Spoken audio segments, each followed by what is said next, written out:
Bom, a sua pergunta, que são na verdade três perguntas, ela se refere à influência da mídia em alguns casos que despertam interesse da imprensa em caso de tribunal do júri, né?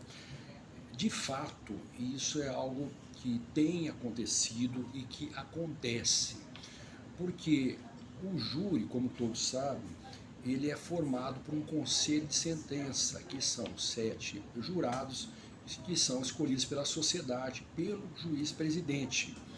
E essa escolha se dá por pessoas que têm um cotidiano, que acompanham as mídias sociais, acompanham o jornalismo, e toda vez que um determinado caso, por um motivo ou por outro, ele é escolhido pela mídia para que haja um acompanhamento de todos os detalhes, e isso é repercutido na imprensa, e esses jurados, como todas as pessoas de uma comunidade, também acompanham aquilo. E todos os juízos de valores que são lançados nessas matérias, e principalmente muitas vezes essa mensagem de sentimento de justiça, isso cria no imaginário popular já um veredito antes que esses jurados conheçam o processo, as provas lá.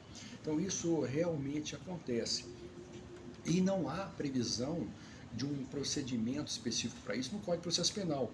Nós temos uma situação muito paralela, que é o pedido de desaforamento que existe no rito do júri. O que seria isso, assim, falando de maneira simplista, né?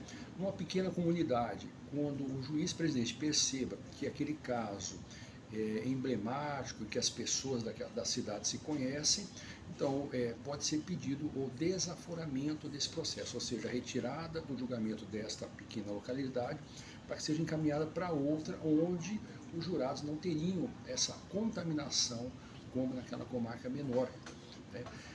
Em relação a esses casos que são cobertos pela mídia, não tem isso. Então a gente observa ali que essas situações que são repercutidas pela mídia, isso cria realmente já uma sensação de ser culpado antes de haver um julgamento técnico pelo Tribunal do Júri. Então, de fato, isso acontece, e esse é um problema em relação à universalidade do julgamento do Tribunal do Júri, tá? O que fazer em relação a isso?